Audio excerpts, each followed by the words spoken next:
Kita berdoa. Kembali kami bersyukur kepada Engkau Tuhan. Kalau pada saat ini kami kembali boleh bersama-sama untuk menaikkan puji dan syukur kami kepadamu. Dan kami juga saat ini boleh diingatkan kembali tentang kasih setia Tuhan. Dan juga firman Tuhan yang boleh mengingatkan kami kembali untuk kehidupan kami, apa yang harus kami buat dan kami lakukan. Terima kasih karena firman-Mu itu adalah penuntun dan penolong bagi kami. Kami mau serahkan waktu ini ke dalam tangan Tuhan. Kiranya Roh Kudus-Mu menolong kami, memberikan pengertian kepada kami.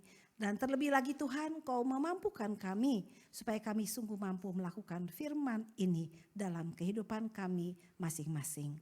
Kami mau serahkan waktu ini ke dalam tangan Tuhan. Dalam nama Tuhan Yesus kami berdoa. Amin. Silakan duduk Bapak Ibu. Kita bersyukur ya. Kalau pada pagi hari ini kebalik kita seberapa yang ada boleh ada di sini ya. Dan kemudian kita kembali di tengah-tengah kesibukan kita ya sehari-hari. Kadang-kadang kita memikirkan pekerjaan kita atau memikirkan hal yang lain. Dan saat ini kita diberikan kesempatan oleh Tuhan untuk kembali mengingat akan betapa besarnya kasih Tuhan di dalam kehidupan kita. Dan kemudian firman Tuhan juga mengingatkan kepada kita untuk apa yang harus kita buat dan lakukan ya. Karena apa? Kadang-kadang manusia itu pelupa. Ya, kadang-kadang saya suka merenung. Baru mendengarkan firman Tuhan selesai amin di sini, kadang-kadang ke bawah juga kadang kita lupa. Apa yang sudah kita dengar begitu ya. Makanya kenapa kita harus selalu mengingat firman Tuhan itu berulang-ulang. Jangan pernah bosan ya. Jangan pernah bosan-bosan karena firman Tuhan itu akan terus mengingatkan kita ya akan siapa Tuhan, ya akan apa yang harus kita buat dan kita lakukan ya. Nah, dalam perikop pada hari ini ya kita memasuki hari yang ke-19 dalam bulan Januari. Waktu itu cepat berlalu ya. Kita memasuki tahun 2025 baru saja. Tapi kemudian sekarang udah tanggal 19 lagi. Dan tak terasa akhir bulan Januari sudah datang. Dan kita masuk ke bulan Februari. Jadi waktu itu sangat cepat sekali. Ya. Nah karena itu memang dengan waktu yang begitu cepat kita harus bijaksana dan berhikmat dalam memakai hidup yang Tuhan percayakan kepada kita. Dalam nats pembacaan kita pada pagi hari ini saya mengambil tema dipanggil untuk menjadi terang bagi dunia. Kalau kita melihat dalam firman Tuhan, baik perjanjian lama maupun perjanjian baru, sebetulnya kita melihat bahwa Allah itu tidak hanya memikirkan keselamatan Israel. Ya kan, kalau di dalam Alkitab mengisahkan tentang bangsa Israel. Tapi Tuhan sebetulnya tidak hanya mengingat keselamatan Israel, tapi juga semua bangsa di dunia ya Tuhan kasihi. Dia memanggil hamba-hambanya untuk membawa terang kepada siapa saja yang hidup dalam kegelapan. Nah itu tahu hati Tuhan ya. Hati Tuhan adalah untuk memanggil hamba-hambanya atau anak-anaknya untuk membawa terang kepada siapa saja yang hidup dalam kegelapan ya. Dunia ini luas, tapi Tuhan tidak suruh kita itu pusing-pusing lalu harus pergi ke ujung dunia. Dunia ini adalah di mana kita berada, ya, di mana Tuhan tempatkan kita, itulah dunia kita, di mana kita ditantang untuk menjadi terang bagi dunia kita, ya. Nah ini kita lihat jelas dalam dua bagian Alkitab yang kita renungkan hari ini yang sudah dibaca tadi dari Yesaya dan Kisah Para Rasul. Kita melihat akan panggilan Allah bagi umatnya. Ya. Kalau kita lihat dalam pembacaan kita dalam Yesaya, itu Allah memanggil umatnya sejak awal ya, untuk rencananya. Jadi Allah memanggil hambanya bahkan sejak dalam kandungan, ya yang kita baca tadi, sejak dalam kandungan. Jadi hal ini menunjukkan bahwa panggilan Allah dalam hidup umatnya bukan sesuatu yang kebetulan. Ya. Melainkan sudah direncanakan dari sejak mula, dari sejak awal. Ya. Itu kalau kita lihat di Yesaya, itu panggilan Tuhan kepada Yesaya juga. Ya. Nah sekarang kita juga dipanggil oleh Tuhan untuk apa? Menjadi umatnya, menjadi orang-orang yang percaya kepada Dia. Pernahkah kita berpikir atau menyadari bahwa hidup kita juga sebetulnya memiliki tujuan ilahi, tujuan dari Allah. Untuk apa kita ada di dunia? Kita ini diciptakan oleh Tuhan, dipanggil dan dipilih karena Tuhan tuh punya tujuan ilahi ya dalam kehidupan kita. Seperti Yesaya dan hamba-hamba Tuhan lainnya, kita masing-masing dipanggil untuk menjadi terang bagi dunia di mana kita ditempatkan, ya. Jadi Tuhan tidak memanggil kita hanya apa? Untuk menjalani hidup seperti biasa. Makan tidur ya. Kadang-kadang kita pikir, aduh tidur, bangun. Ya, udah bangun kita makan. Udah makan mungkin kita mengerjakan apa pekerjaan kita. Ya, sibuk sana, sibuk sini. Udah sore. Udah sore, aduh udah malam. Tidur lagi. Terus besok bangun lagi. Apakah gitu ya? Nah, yang ada di asrama juga apakah begitu?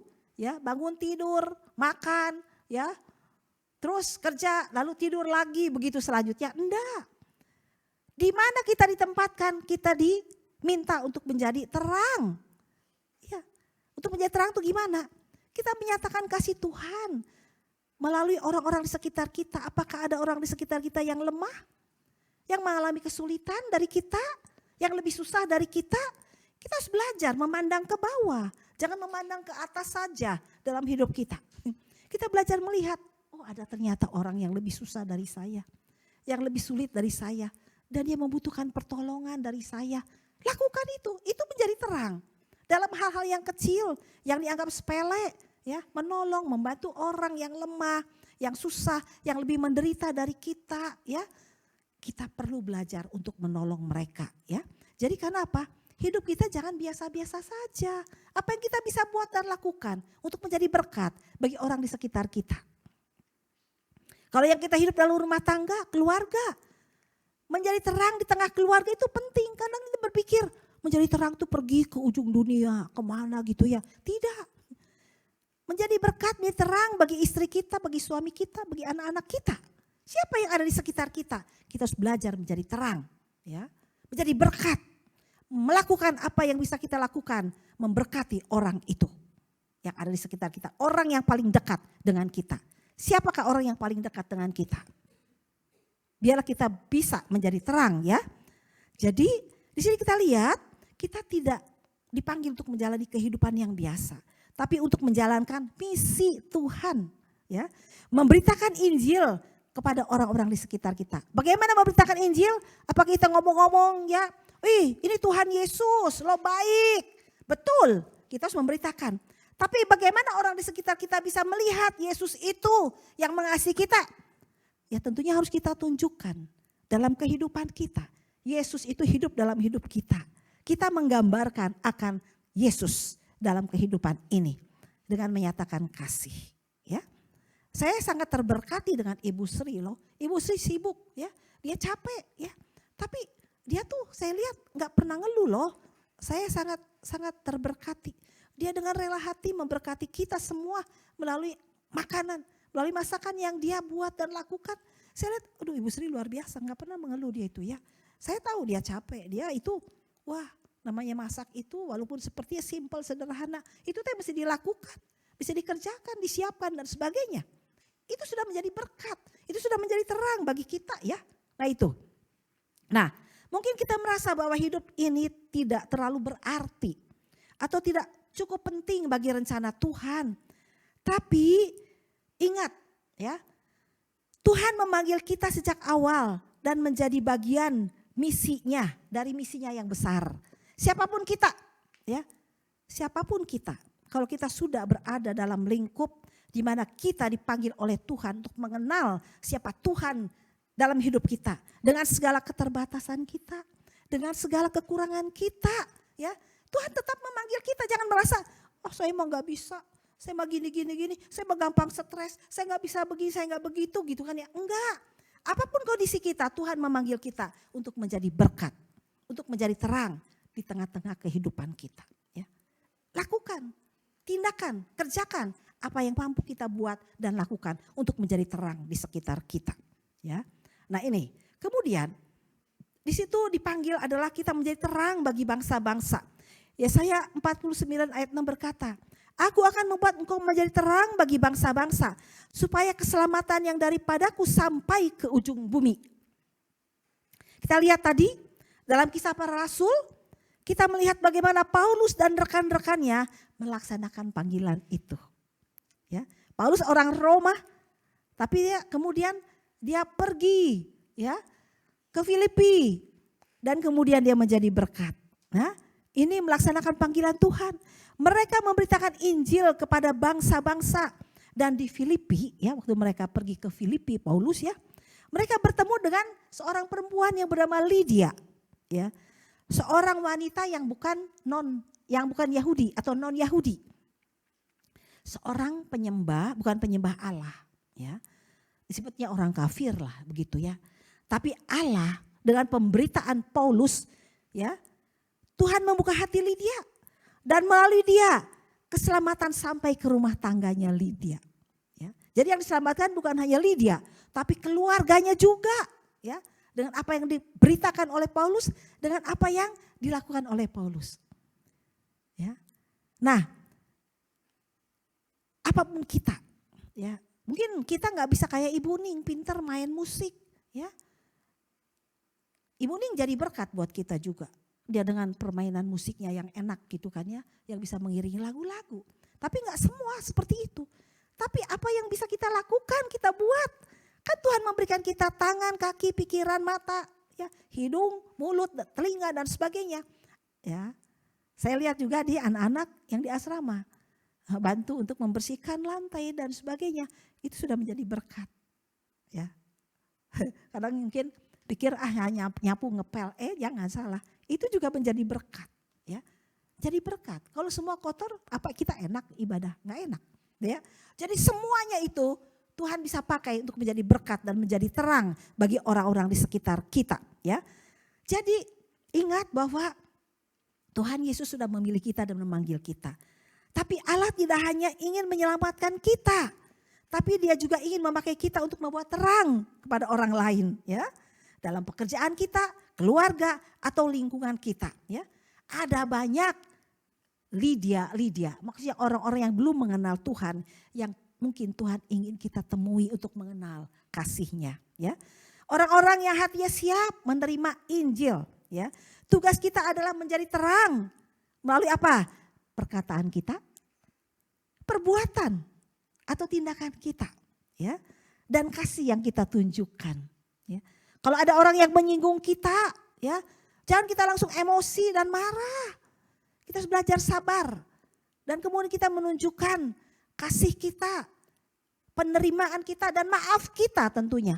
Ya, kita belajar untuk saling memaafkan satu dengan yang lain. Ya, mungkin ada orang yang tidak menyenangkan hati kita, tapi bukan berarti kita meledak emosi kita. Kita harus melatih diri untuk tidak emosi dan langsung marah. Ya, supaya kita bisa apa? Menjadi terang. Orang bisa melihat, budiman, luar biasa ya. Dia dulu itu emosian, tapi sekarang walaupun disinggung dia tetap tersenyum, gitu kan? Itu luar biasa, betul. Itu bisa menjadi terang, orang bisa melihat ada perubahan dalam kehidupan kita ketika kita diselamatkan oleh Kristus. Ya. Nah, apakah kita sudah peka terhadap kesempatan untuk menjadi terang bagi orang lain? Sadar gak? Mungkin ada teman, tetangga atau rekan kerja yang membutuhkan kabar baik. Tapi mungkin kita terlalu sibuk dengan urusan kita sendiri. Akhirnya kita melewatkan kesempatan itu. Ya. Jadi kita harus sadar itu ya, peka. Ya. Karena apa? Tuhan memanggil kita, memilih kita untuk menjadi terang. Apakah kita mampu? Bisa. Ya. Kalau kita bersama dengan Kristus. Kenapa? Tuhan itulah yang akan membuka hati orang dan menjamin hasilnya. Ya. Itu yang ada kita baca tadi dalam Kisah Para Rasul ya, tentang Lydia, bagaimana Paulus memberitakan tentang Kristus, hatinya dibuka oleh Tuhan sehingga bisa menerima dan diselamatkan. Ya, jadi kisah tentang Lydia menunjukkan bahwa Tuhanlah yang membuka hati orang untuk menerima Injil. Ya, Paulus dan rekan-rekannya hanya menjadi alat yang dipakai Tuhan, ya. Tapi pekerjaan yang sebenarnya adalah pekerjaan Roh Kudus, ya. Kalau sekarang yang belum mampu merasa diri tidak bisa, ingat kalau kita punya Yesus, Roh Kudus ada dalam hidup kita. Roh Kuduslah yang memampukan kita sehingga kita dimampukan untuk bisa menjadi berkat dan terang di sekitar kita. Karena kalau nggak ada kekuatan dari Roh Kudus, kita cenderung mengeluh, ngedumel, marah-marah, jengkel, kesel gitu kan ya. Gitu ya, capek, merasa diri capek. Ya, kalau kita melayani Tuhan, kita tidak pernah merasa capek. Kita ada semangat baru dan selalu ada kekuatan baru yang dari Tuhan. Ya. Memang kalau secara manusia mungkin badan kita lelah, ya capek begitu kan ya. Tapi semangat yang diberikan oleh Roh Kudus dalam hati kita, itulah yang mendorong kita terus untuk maju menjadi berkat bagi orang lain. Ya, terkadang kita merasa ragu atau takut ketika kita ingin memberitakan Injil. Kadang kita berpikir, gimana kalau mereka tidak mau mendengar? Atau bagaimana kalau saya tidak tahu harus berkata apa? Ya, tapi ingat, pekerjaan membuka hati adalah pekerjaannya Tuhan. Ya, kita hanya perlu taat menjadi saksinya, ya, menjadi saksinya. Karena aduh bisa enggak saya ya, saya ini orangnya pemarah, saya ini emosian. Bisa kalau kita membiarkan Roh Kudus ada bekerja dalam kehidupan kita. Karena Lydia menjadi contoh bagaimana hasil dari ketaatan dapat membawa perubahan besar. Bukan hanya Lydia, tapi keluarganya. Ya, setelah hatinya dibuka dan dia percaya kepada Tuhan, akhirnya Lydia pun memberi diri dibaptis dan bahkan membuka rumahnya untuk pelayanan. Ya, jadi kita lihat ya, ketika kita taat, Tuhan dapat memakai dampak yang sepertinya kecil. Mungkin apa yang kita buat, kita lakukan kecil. Dan tindakan kita itu sepertinya kecil. Tapi ingat, dengan Tuhan kita bisa menghasilkan buah yang besar. Ya, yang bisa berdampak. Ya, jadi jangan pikir-pikir. Saya ini gak bisa apa-apa. Apa yang kita buat? Yang menolong, memperkatakan yang baik, yang positif kepada orang. Memberikan kekuatan sama orang, itu menjadi berkat dan terang juga di tengah-tengah dunia ini. Ya, nah jadi kalau kita lihat dari pembacaan kita pada pagi hari ini. Melalui Yesaya dan Paulus kita melihat bahwa Allah memanggil kita untuk menjadi terang bagi dunia. Ya, tapi untuk menjalankan panggilan itu, nah ini, kita harus menyadari bahwa hidup kita itu memiliki tujuan Allah, memiliki tujuan ilahi. Ya, hidup kita bukan untuk diri kita sendiri, ya, tapi untuk Tuhan. Yang lain-lainnya, masa saya nggak kerja untuk Tuhan terus? Enggak. Maksudnya adalah hati kita itu tertuju kepada Allah.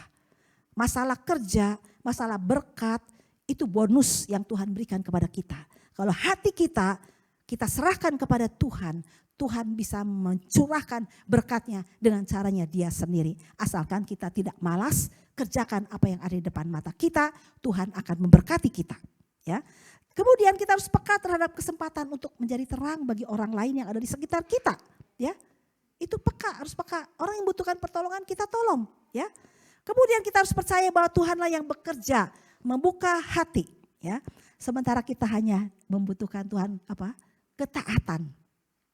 Lakukan apa yang harus kita buat dan lakukan, ya, dengar, ya, taat, ya, untuk menjalankan misinya. Tuhan yang memberikan kita kekuatan. Nah, sekarang kita mungkin perlu berpikir, siapakah kira-kira orang di sekitar kita yang membutuhkan terang Kristen? Siapa orang yang paling dekat? Nah, tunjukkanlah terang itu bagi orang-orang yang dekat dengan kita, ya. Kemudian mungkin ya, bagaimana kita bisa lebih berani dan peka untuk menjalankan panggilan Allah dalam hidup kita? Ya, ingat Roh Kudus ada bersama dengan kita. Jadi, ya saya dan kita semua diajak melalui firman Tuhan ini untuk merenungkan ya. Bahwa marilah kita meminta Tuhan untuk memakai kita menjadi alatnya. Ya, seperti Paulus dan para rasul lainnya. Sehingga hidup kita dapat menjadi terang bagi dunia dimanapun kita berada.